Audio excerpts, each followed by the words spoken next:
Xət-ü zülfa fəti canim, o bir yandan, bu bir yandan. Xət-ü zülfa fəti canim, o bir yandan, bu bir yandan. Alır köllümdən imanim, o bir yandan, bu bir yandan. Çəkir şəmşiri qaş, kiprik atır bir fasilə oxlar. Alır canim, tökür qanim, o bir yandan, bu bir yandan. Gözüm qurban ol çeşmin, özüm qurban ol nitqin. Verirlər qətlə fərmanim, o bir yandan, bu bir yandan. O süzgün gözlərə canım fədadır. Ol iki bimar, edir hər dərdə dərmanim. O bir yandan, bu bir yandan. Yaxın dostun cəfası, əl-əman, biganənin tə'ni. Göyə yüksəldir əfqanim, o bir yandan, bu bir yandan. Necə azad ola ya Rəbb, bədən məhbəs, cahan məhbəs. Olubdur ruhə zindanim, o bir yandan, bu bir yandan. Fənai aşıqi divanəyəm, fənai aşıqi divanəyəm. Çiynimdə katiblər, nə yazsın əcri nöqsanim, o bir yandan, bu bir yandan. Nə yazsın əcri nöqsanim, o bir yandan, bu bir yandan. Bismillahirrahmanirrahim. Salam əziz dəyərli tamaşaçılarımız, xoş gördük sizi. Hər vaxtınız xeyirli, uğurlu, bərəkətli olsun. Allah bu mübarək, bərəkətli ayda bütün hacətlərinizi qəbul etsin. Tutduğunuz oruclar, etdiyiniz ibadət, itaətlər Allah dərgahında gözəl surətdə qəbul olsun inşallah. Mən ilk öncə təşəkkür eləmək istəyirəm. Sosial şəbəkələrdə bizim tamaşaçılarımız bizə yazdıqları rəyləri, kommentləri biz oxuyuruq. Hər tək-təkinizi öz dərin təşəkkürümüzü, dərin minnətdarlığımızı bildiririk. Həmişəki kimi bu gözəl verilişin gözəl qonağı əziz alim, ilahiyyatçı, ruhani Hacı Fariz Xanmədlidir. Hacı, bir daha xoş gördük sizi. Çox sağ olun. Şad olduq sizi bir daha görməyimizi. Salamlayıram sizi, Simavuzda bütün izləyicilərimizi. Allah gələn günlərinizi xeyirli eləsin. Allah razı olsun. Hacı, dünənki verilişimizdə biz söz verdik tamaşaçılarımıza İbn Ərəbi barəsində bir daha, yəni o söhbətlərə qayıdış ol. Amma mən istəmirəm bir şəxsin üzərində verilişimizi quraq. Sadəcə biz irfan, mərifət barəsində, fəlsəfə mövzusunda yəni söhbət edirdik. Əgər qısa nə əlavəniz varsa buyurun, sonra verilişimizə davam edin inşallah. Çox gözəl. Mən sizə ilk öncə bu gözəl qəzələ görə təşəkkür edirəm. Allah razı Bu olsun. qəzəllər bizi aparırdı öz istiqamətində. Allah sizi qorusun. Allah təvvüzə şiddət və bərəkət nəsib eləsin. Həqiqətən çox önəmli məsələlərdir, çox önəmli. Mən Ramazan ayında, biz keçən ilki Ramazanda Qumdanələr verilişində sizinlə bərabər idik. Əlhamdülillah bu il də bərabərik. Biz keçən il onun bərəkətini hiss elədik həyatımızda. Həm mənəvi cəhətdən özümüzə, həm cəmiyyətimizdə onu hiss elədik. Təbiidir, bugün dostlar da yazırlar, sağ olsunlar. Mən də öz növbəmdə yadıma saldınız. Təşəkkür edirəm bütün əziz bacı qardaşlarımıza ki, bizə yazırlar, bildirirlər. Hətta sualları da olanda yazsınlar. Allah onlardan razı olsun. Amin. Amma İbn Ərəbi barəsində yekun olaraq bunu deyim, ümumiyyətlə insanlarda belə bir məsələ var. Bəzən belə bir söz var bizdə, deyir filan kəsin adı qulağına dəyib. Yəni öz adını çox eşidib, belə bilir də mənəm. Məndən başqa yoxdur. Bu ədəbiyyatda da olur belə məsələ. Bu hər sahədə, bütün sahələrdə insan biraz özü öz barəsində dərinliklərə dalanda, hisslərə qapananda elə bilir ki, elə belə olur. İbn Ərəbi çox möhtəşəm fikirləri var. Yəni İbn Ərəbinin Fususu da, Fütuhat-ı Məkkiyəsi də dahiyanədir. Yəni İbn Ərəbi özü bir məktəb başçısıdır. Onun məsələn Əllamə Təbatabainin İbn Ərəbi barəsində sözü var. Deyir ki, İbn Ərəbi elə bir mənəvi sətirlər gətirib ki, ondan başqa bu aləmdə o sətirləri heç kim gətirməyib. Yəni o qədər dahiyanə fikirləri var. Təbii məsumlardan sonradır. Amma İbn Ərəbini niyə sevmirdilər? Biz keçən verilişdə ondan, yəni onun haqqında tam paradoksal fikir var da. Ya ona dəhşətli dərəcədə aşiqdilər, ya da ona dəhşətli dərəcədə nifrət edirlər. Belə bir şəxsiyyət var. İndi ona niyə bu paradoksal fikir yaranıb, onun barəsində təzadlı fikir yaranıb? Səbəblərdən birini dedim. Məsələn, müsəlman, hətta fəlsəfəçilər, sufilərin öz arasında İbn Ərəbini qəbul eləməyən var. Ariflərin öz arasında var, tarixçilərdə var, kəlamilərdə, fəlsəfəçilərdə. Tam surətdə qruplar var ki, onlar İbn Ərəbini qəbul eləmirlər. Müasir İbn Ərəbinin araşdırmaçılarından biri Aştiyanid mühəqqiqdir, dəhşətli dərəcədə onun barəsində araşdırma edib. Onun bir sözü var, deyir, mən həyatımda bu cürə divanə adamla qarşılaşmamışam. Yəni o qədər dəlicəsinə onun fikirləri var, hətta təzadlı fikirləri var, deyir İbn Ərəbinin.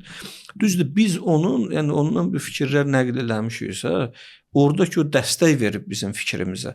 Yəni İbn Ərəbidən biz danışanda həmişə belə olur. Məsələn, bir mövzu haqqında biz danışırıq, həmin mövzu barəsində İbn Ərəbinin bir fikri var, gözəl fikirdir. Məsələn, İbn Ərəbinin vəhdət-i vücudu mükəmməldir də. Yəni biz ona veriliş həsr eləyərik Allahın izni ilə gələcəkdir. Yəni sözüm budur ki, ümumiyyətlə vəhdət-i vücud barəsində bir xüsusi veriliş hazırlayarıq. Mütləq surətdə Allahın köməyi ilə. Biraz ağır fəlsəfi mövzudur. Siz daha gözəl bilirsiniz də bunları. Mən düşünürəm ki, sırf fəlsəfi mövzuya üstünlük verəriksə yorarıq cəmaatı, dinləyicimizi, izləyicimizi. Ona görə açığı bəzən qorxuram sırf fəlsəfi mövzunu fəlsəfə olaraq danışmağa. O şəxslərin fikirləri, münasibətləri, mükaşifələri, irfani mövzunu onlar qalibində, dastanlar şəklində filan deyəndə o izləyicilər daha olarsın şirin olur, daha qəbul edici olur. Məsələn, Şəhid Mütəhhir rəhmətli barəsində belə deyirdilər də, deyirdilər o irfanın və fəlsəfənin ən ağır sözlərin ümumi kütlənin dilində deməyi bacaran yeganə insan idi. Yəni fəlsəfəni o amiyana, ümumi kütlənin dilinə salmaq çətin məsələdir. Ona görə adam o ağır fəlsəfi mövzulara bu verilişlərdə girməyə biraz çətinlik çəkir. Amma bacardığımız qədər yenə də üstünlük veririk. İbn Ərəbiyə qarşı alimlərin qalxdığı fikirlərdən biri də ki, o fikir səbəb olub İbn Ərəbiyə qarşı qalxıblar, üsyan ediblər. Onlardan biri də budur ki, İbn Ərəbi deyir ki, Xatəm-ül Övliya Xatəmül Ənbiyadan üstündür. Və məsələn Peyğəmbər sallallahu əleyhi və səlləmin bəzi məsələlərdə yanlış qərarını ortaya qoyur.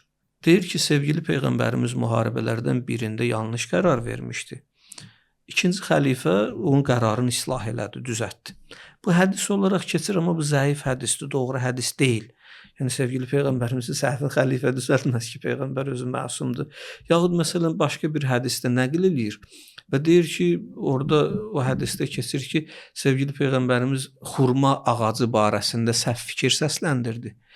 Və sonra onun səhvini düzəltdilər, yerdən dedilər ki, bu fikir belə deyil, bu belədir, düzü. Peyğəmbər buyurdu ki, ümumi dünya məsələlərində siz məndən qabaqdasınız. Çox yanlış fikirdir bu. Yəni acınacaqlı halda o boyda şəxsiyyətin bu fikri səsləndirməsi, özü də bir zəif hədisə əsaslanıb bu fikrə səsləndirməsi.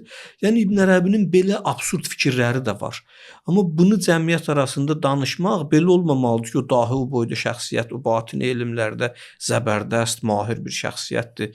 Ulumu batiniyyədə, batin elmlərdə onun kölgəyə salmamalıdır bu fikirlər. Amma demək lazımdır ki, bir şəxsiyyət barəsində danışanda o şəxsiyyəti düz analiz eləmək lazımdır. Onu düz görmək lazımdır. Düzü və düz demişəm, əyri və əyri demişəm. Yəni belə görmək lazımdır. İbn Ərəbi peyğəmbər deyil, imam deyil. Bəli. Yəni Allah dostlarından biri ola bilər. Və yaxud onun bir təmsili var orada, yuxuda bir övliya yuxu görür. Bir də Peyğəmbər yuxu görür, Peyğəmbər yuxuda. Yəni o yuxularda mən istəmirəm indi o dərinliyə gedim, bəlkə də ikrah yarada bilər, istəmirəm onları tam açıqlayım. Orada bir növ vəlilərin sonuncusun Peyğəmbərlərin sonuncusundan üstün kimi görür. Düzdür, bizdə belə bir mövzu var. Biz deyirik imamət məqamı Quran məntiqində nübüvvət məqamından üstündür Quran məntiqində. Amma biz demirik bizim imamlarımız Peyğəmbərlərdən üstündür. Biz deyirik Peyğəmbərdən üstün bəşər yoxdur. Həzrət Muhammed bütün bəşərin ən üstünüdür. Sadəcə Peyğəmbər özü də həm də imam idi. Həzrət İbrahim həm də imam idi. Biz məqam olaraq deyirik ki, İbrahim əla nəbiyyina və əleyhissalam Peyğəmbər idi. Peyğəmbər idi, amma bəzi imtahanlardan keçəndən sonra Allah onu imam məqamına yüksəltdi. Yəni biz demirik ki, bizim peyğəmbərimizdən bizim imamlarımız üstündür. Biz deyirik peyğəmbər bütün imamlardan, bütün bəşərdən, bütün məxluqatdan ən üstünü peyğəmbərdir. Həzrəti Muhammed sallallahu əleyhi və səlləm. Yəni sözüm burdadır ki, biz deyəndə də məqam olaraq imamət məqamı, nübüvvət məqamından üstündür. Orada deyirik ki, bizim peyğəmbərimiz həm də imam idi. Peyğəmbərdən üstün heç kim yoxdur. Ona görə biz vurğuluyuruq cənglərin, döyüşlərin, müharibələrin aslanı Əli ibn Əbi Talib əleyhissalam. Deyirdi, döyüş mənə ağırlıq eləyəndə mən Həzrəti Muhammədə sığınırdım sallallahu əleyhi və səlləm. Yəni deyirdi, biz onun aramlığına, onun böyüklüyünə, ruhunun yüksəkliyinə sığınırdıq döyüşlərin ağır yerlərində. Sözüm burdadır ki, bu İbn Ərəbinin fikri bu fikir deyil. Birdən kimsə bizim izləyicilərdən belə başa düşər ki, biz də belə deyirik də. Yəni Əhl-i-Beyt davamçılarında da belə söz var. Xeyr, bizdə belə söz yoxdur. O birbaşa deyir ki, özün Xatəmül Əvliya bilir. Vəlilərin sonuncusu bilir İbn Ərəbi. Ona görə İbn Ərəbi özün ən üstün bəşər bilir. Bəzi məsələlərdə hamısından özün üstün bilir. Bunlar təbiidir, yanlışdır və bəzi yerlərdə də Rəcəb əhlinin, Rəcəbiyyunun bəzi adamları heyvan silkində görməsi zadı fikirlər var. Biz təbiidir bu fikirlərə absurd kimi baxırıq. Biz bu fikirləri qəbul eləmirik. Bəli. Bunlar bizim üçün qəbul olan fikirlər deyil. Amma bu fikirlər olan yerdə götürüb bu boyda dahi şəxsiyyəti sual altına aparıb demək olmaz ki, İbn Ərəbi heç nə deyil, əstəğfurullah əzim. Bəzi adamlar belə fikirlər səsləndirir onun başında. O böyük bir alimdir, böyük bir müfəssirdir, böyük dahidir batin elmlərdə, xüsusilə onun vəhdət vücudu qoğadır. Yəni o aləmdir bir dənə. Mən də sizin fikirdəyəm. Elə sizin dediyiniz kimi düşünürəm ki, bəlkə bu mövzu şəxs barəsində danışmaq, gəlib bir şəxsin üstündə dayanmaq biraz yaxşı deyil. Bəlkə də yorucudur. Biz bu mövzunu da burada da bağlayarıq. Amma irfani məqamlara toxunarıq Allahın izni ilə. İbn Ərəbidən də sitat gətirərik. Başqa ariflərdən də, başqa Allah vəlilərindən, Allah dostlarından da sitatlar gətirərik. Sizin də icazəniz olsa, mən bu verilişin davamında sizin son beytiniz ki, orada keçir. Fənayı, aşiqi, divanəyəm, çiynimdə katiblər. Nə yazsın əcr nöqsanım o bir yandan, bu bir yandan. O misraya bir açıqlıq, aydınlıq gətirmək istəyirəm. Yüngül öz fikrimə uyğun. Təbiidir, sizin daha gözəl mənalar orada düşünmüsünüz. Aşiqlərlə orada bir aqillər mənasına toxunmaq istəyirəm, icazəniz olsa. Yəni ağılla eşqin fərqin biraz bilmək istəyirəm. Ağıl məsələsi Allah tərəfindən insana verilmiş ən böyük hədiyyət. Ümumiyyətlə İmam Sadiq əleyhissalamdan mötəbər hədisdə keçir ki, Allah vələmmə xələqəllahul əql. Allah elə ki ağlı yaratdı və qalə ləhu iyyəkə amur və iyyəkə ənhi. Ona dedi ki, sənin vasitəndən insanlara əmr eləyəcəm, sənin vasitəndən insanlardan nəhy eləyəcəm. Bu ağıl bu qədər önəmli məsələ. Yəni sən varsansa mən əmr eləyəcəm. Sən yoxsansa əmr eləməyəcəm. Bəli. Siz o misrada bura işarə eləmisiniz. Nə yazsın əcr nöqsanım. Yəni nə yazsın da mən divanəyəm, aşiqəm, aşiqin divanənin halını yazmazlar ki, aqillərin halını yazırlar. Ona işarə eləmişsiniz orada.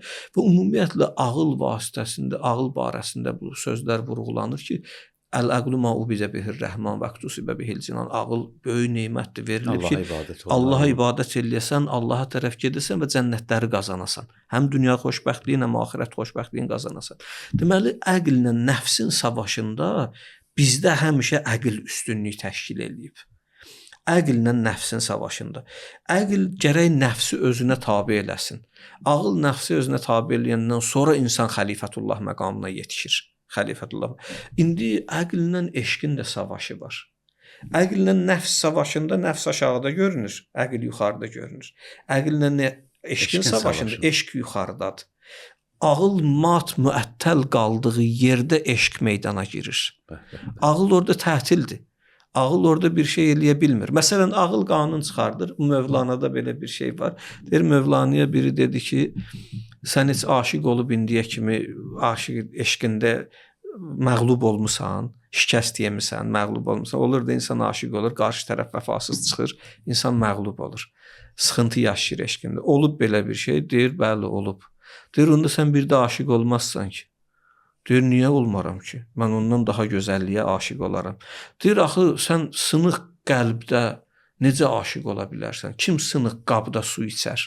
Heç sınıq qabda su içərsən, Mövlanaya deyir. Yəni, sən qəlbin sınıbsa eşqdən, təzədən necə aşiq olacaqsan?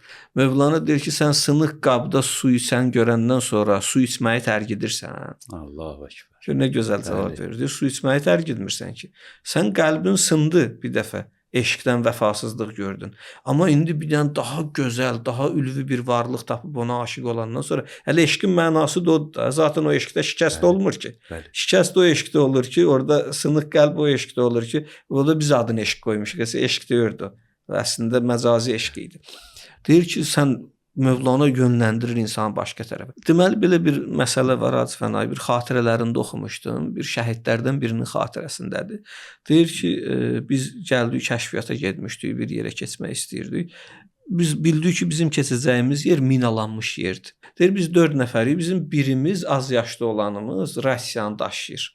Biz gəldik, çatdıq, bilirik bura minalanmış ərazidir. Biz buradan keçə bilməyəcəyik də. Biz burada düşünürük ki, biz buradan necə keçək? Burada 3 metrə falan minalanmış yer var, tullanmaq da olmur, keçmək də olmur. Ərazi tam minalanıb. Amma biz qayıtmalıyıq, xəbər gətirməliyik falan. Deyir bu bizdən biraz yaşı olan, az olan bizə dedi ki, siz nə fikirləşirsiniz? Dedi biz ağılla ölçürük, biçürük, bunu necə eləyək falan eləyək. Deyir, dedik ki, belə də burada minalanmış ərazi var, biz buradan keçməliyik. Deyir, onu saxlaya bilmədi. Deyir, biz bunu demişdik, danışırdıq, birdən o çiynindəkini çıxartdı, özün atdı, qaça-qaça gedəndə dedi ki, mən özümü atıram binanın üstünə, ayağınızı qoyarsınız, mənim kürəyimə keçərsiniz. Amma xəbər aparın, deyir. Vətənin buna ehtiyacı var, yurdun buna ehtiyacı var. Təsəvvür edirsiniz, bu adam belə eləyir və bunlar da ağlaya-ağlaya ayaqlarını çiyninə qoyub keçirlər. İndi mən bunu hadisəni oxuyanda bunu başa düşdüm. Ağılla eşqin məsələsi. Bəli. Ağıl yol axtarır ki, mən buradan necə çıxa bilərəm. Yol da tapa bilməyəcək. Bir sözü düşdü yadıma. Bəli. O İmam Hüseyn ağa haqqında belə buyururdu ki, Kərbəlada İmam Hüseyn nəfsi ilə yox, əqli ilə mübarizə aparırdı. Ora gəlirdim yavaş-yavaş eşqlə, yəni o ağılla eşqin savaşına. Deməli, bu deyir biz orada başa düşdük ki, biz ağılla buradan necə keçməliyik? Ağılla buradan necə keçəcəyik? Amma birdən eşq meydana girdi. Gəldi sözün dedi, nəticədə hasil oldu, əbədiyyətə qovuşdu, getdi. Eynilə İmam Hüseyn məsələsində də Kərbəlada da belə idi. O boyda faciələrdən sonra xanım Zeynəb deyirdi ki, "Ma ra'aytu illa cəmila." Mən gözəllikdən başqa heç nə görmədim. Yəni bu eşqdir də, bu ağıl deyil. Ağıl deyir ki, məsələn Hürr ibn Yazid Riyahin İmam Hüseynə qoşulması. Ağıl orada nə deyirdi? Deyir də qal burada. Hələ ağıl da belə deyirdi də. Düzdür, düz deyil. Nəfs də elə deyirdi. Ağıl onun biraz şiddətlisini deyirdi. Deyirdi burada qal, qoşun burada, güc burada, silah burada, sursat burada. Orada yəni, kim ağlın var? tədbiri də elə Tədbiri budur. verirdi. Orada kim var? Hamısı məğlub olacaqlar. Amma birdən eşq çıxdı meydana. İlahi eşq, məhəbbət, Allaha eşq, əbədiyyətə eşq. Dedi ki, ya bu nəyyə? Ey mənim oğlum, ən-nas minəd-dünya rahilətun. İnsanlar köçəcəklər dünyadan. Və kəramatu dünya zailətun. Bu sevgilər ki, bu dünyada biz görürük, bunlar hamısı aradan gedəcəklər. İnnəl həqu bil Hüseyn nəfuzu bis saada. Xoşbəxtlik Hüseynin yanındadır, İmam Hüseyn əleyhissalam yanındadır. Yəni burada eşq ortaya girir, göstərir və o hətta Kərbəla apardığında biz Hacı Fənay Kərbəlaya yazmışdınız ki, padişah məmləkəti eşqidə məznun idi. Kərbəla vaqiəsindən sonra o əzd oldu. Eşq bir ləfz idi, mənasını bilmirdi bəşər, onu təfsir eləyən Həzrət Əbəlfəzl oldu. Yəni eşqi onlar təfsir elədilər o səhnədə. Ağılın çatmadığı yerdə, ağıl bəzən deyirdi tədbir elə, filan elə, amma eşq deyirdi yox. Eşq deyirdi belə İmam Hüseynin yanında olmaq lazımdır. Eşq deyirdi ki, bu 2 nəfər dost gəlmişdilər İmam Hüseyn əleyhissalamla bərabər. Dostun biri Hüseyni tanıyırdı, aşiq idi İmam Hüseynə, biri İmam Hüseyni tanımırdı. Gəlmişdi orada tanış olmuşdu. İndi hərə bir yerə aparırdı adamı, bir dost var adamı pis yerə aparır, bir dost da var gətirib Kərbəlaya İmam Hüseynin yanına. Gəliblər, hamısı deyir ki, birinci mən şəhid olacağam. İmam Hüseyn bunlara göstərib məqamlar. Bunlar Peyğəmbərlə necə qovuşacaqlar, xanım Zəhra bunları necə gözləyir. Onları görüblər. İmam Hüseyn də bu məqamı gözləyir. Bunlar eşqlə ölmək istəyirlər. Təsəvvür o qara qul deyir ki, ağa, İmam Hüseyn əleyhissalam ona deyir ki, sən bura qədər bizi ilə gəldin, o John. Deyir, bura qədər gəldin bizi ilə bəsdir də, sən gedə bilərsən, məcbur deyilsən. Deyir, ağa, mənim rəngim qaradır, ona görə məni qaytarırsan. Bəlkə mənim o iyi gəlir qaralardan biraz, məndən o iyi gəlir bəlkə, ona görə məni özündən uzaqlaşdırmaq istəyirsən. Məxsus iyim var. Deyir, İmam Hüseyn onun cənazəsinin üstünə gəldi, onu götürdü də Allahümmə bəyyiz vəchəhu ilaha, bunun üzünü ağart. Və təyyib rihahu, bunun qoxusun, o gözəl iyin müəttər elə gözəlləşdir. Yəni, onları eşqlə istəyirdilər İmam Hüseyin yanında olsunlar, ayrılmasınlar. Hamısı İmam Hüseyinə tərəf gedirdilər, hamı birinci şəhid olmaq istəyirdi. Bu dost göz dostun gətirib, ona deyir ki, birinci sən şəhid ol, sonra mən. Birinci sən get döyüşə. Bu dönür deyir, mən bir şey başa düşmədim. Bura qədər məni gətirmisən, mənə fəzilət nəsib eləmisən. Burada hamısı birinci özü can vermək istəyir. Sən niyə istəyirsən birinci mən can verim? İmam Hüseyni göstərir ona, deyir, o kişini görürsən, o ağanı görürsən. Birazdan onun nə qədər dəyəri var, hamısı əldən gedəcək. Hamısını əldən verəcək. Bütün sevdiklərin, istədiklərin fəda eləyəcək bu yolda. O oğlun, qardaşın, bacısın, qardaşı oğlun hamısını gətirib bu meydana. Amma mənim burada heç kimim yoxdur. Bir dənə sən varımsan, dostumsan. Onun bütün dağlar ürəyinə çəkiləcək birazdan. Mən istəyirəm sən birinci şəhid olasan, sənin dağın mənim sinəmə çəkilsin. İstəyirəm mən də dağ çəkmək, sinəsinə dağ çəkilməkdə ən az da olsa, zərrə qədər də olsa İmam Hüseynə bənzəyim, sonra şəhid olum. Onun sinəsinə bütün dağlar çəkiləcək, sonra şəhid olacaq. Bu eşqdir. Yəni insan bunu eşqdən danışır. Ona görə insan aşiq, eşq məqamı ən böyük məqamdır. Füzuli ona görə deyirdi, qəd ənarəl eşqü lil uşşaqi min hacəl huda, saliki rahi həqiqət eşqə eylər iqtida. O eşqdir aşiqlər üçün hidayət yolunu açır. Eşqdir aşiqlər üçün səadət yolun və xoşbəxtlik yolunu göstərir. O vaxt məndə də belə bir misra var idi, dəyişmiş əqli eşqi ilə fərəhlənmiş cunun içrə. Ağlı verib eşqi alıb öz dəliliyi ilə fəxr edir. Dəyişmiş əqli eşqi ilə fərəhlənmiş cunun içrə ağılsız ruhi zənginlik duyan divanələr gördüm. Rizayət cəlb edib bir gün yarım mehmanı olmuşdum. Gəzərkən kuyu yarımda əcəb dürdanələr gördüm. Yəni Allahın o eşqlə, Allaha olan eşqlə bir razılıq cəlb edib onun kuyunda gəzirdim. Orada da qəlbin sınmağı ilə hamısını işarə eləmisən də Hacı Fənay. Allah razı olsun. Hafizin Allah ruhunu şad eləsin. Əslində siz apardınız bizi Kərbəlaya Hacı. Allah İmam Hüseyn ağadan ayrı salmasın. Amin inşallah. Hafiz deyir ki, در کوی ما شکست دلی میخرند و بس بازار خودفروشی در آن کوی دیگر است. Nə qədər nöqsanlı adamlar var deyər mən belə. Amma deyir bizim küçəmizin başında, bizim küçəmizdə bu eşq küçəsində şəkəstə deli mixərənd o bəs. Ürək sınıqlığın, sınıq qəlblərin burada müştərisi var. Sınıq qəlbləri burada alırlar. Allah sınıq qəlblərə müştəridir. Sən gözünü göstərmək istəyirsən deyir, bazarı xudfuruşi dəran kuyu digər است. Başqa küçədə özün göstərənlərin yeri o başqa küçədir. Bura deyil, səhv girmisən bura. Ora girməliydin. Mövlana da ona işarə edir. Mövlana da onu deyir ki, nə olsun qəlbim sınıb. Elə bu sınıq qəlbimin müştərisi var. Qab sınıq olanda su içdin, sonra da su içməyi tərk edəcəksən. Hacı, bu ürək sınıqlığı həmişə günahkarlara aiddir, yoxsa başqa bir mənası da var? Başqa mənası da var. Həmişə günahdan ürək sınmır. Bəzən görürsən, məsələn, Mövlananın ki, Məsnəvisi başlayanda 5 növ nə üçün hekayət mikonu, bizim ümumiyyətlə o aləmdən ayrılanda qəlbimiz qırılıb. Biz ki, Allahdan uzaqlaşmışıq, oradan bir kövrəklik qəlbimizə gəlib. Bir aşiqanə sızıltı var, Hacı. Bizim ki, ruhumuz Allah təbarək və təalanın yanından biraz nasut aləminə düşdük, mələkutdan gəldik bura. Biz bura gələndən sonra ayrılıq yarandı aramızda. Bu hicran yarandı, firaq yarandı. Bu fəraq, bu ayrılıq ki düşüb, bu özü bizim könlümüzdə bir bulantı yaradıb. Qəlbimizdə bir sızıltı yaranıb, qəlbimizdə bir sınmaq yaranıb. Həmişə qəlb sınmaq bu deyil ki, biz günah elədik, qəlbimiz sındı. Bəzən qəlb sınmaq elə günahdan olur. Bəzən qəlb sınmaq insanların ona qarşı atdığı addımlardan olur. Məsələn, Əli ibn Əbi Talibin də qəlbi sınmışdı da. Həzrət adam tapa bilmirdi danışmağa. Deyirdi, yənhədiru ənnis seyl və la yərqa iləyyət teyr. Məndən deyir, zirvəmdən şəlalələr axır, elm şəlalələri axır. Elə bir ənqadayam, elə bir zirvədəyam, elə bir yerə qonmuşam elm qülləsinə. Ora heç kim, heç bir qartal ora qona bilməz, o zirvəyə qona bilməz. Amma bir nəfər adam tapa bilmirəm, mənə qulaq assın, mən ona danışım. Soruşun məndən soruşmurdular, deyirlər, saçımda neçə dənə tük var. Məzlum eləmişdilər Əli ibn Əbi Talib. Yəni bəzən cəmiyyətdən insan qəlbinin sınması həmişə günaha görə deyil. Bəzən günaha görədir, bəzən cəmiyyətdən təcrid olunmağa görədir. Bəzən sırf buna görədir ki, ilahi aləmdən uzaq düşmüşük. Allah aləmindən uzaqlaşmışıq. Mələkut aləmindən uzaqlaşmışıq. O uzaqlığa görə qəlbimiz sınır. Hacı, o Mövlanadan bir beyt buyurdunuz. Beşnu əzney üçün hekayət miqanət. Deyir ki, məşnu əzney ney nevai bi nevaست بشنو از دل دل حریم کبریاست Ney əgər suzət təlli xakistər şəvət, del əgər suzət xanı dilbər şəvət.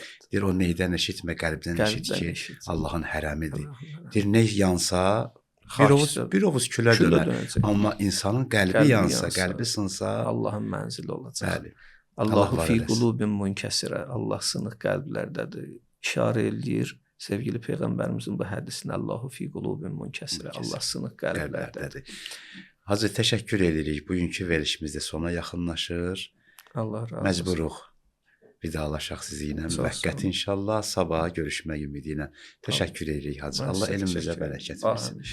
Əziz dəyərli tamaşaçılarımız, verilişimiz sona yetir. Sağ salamat qalın.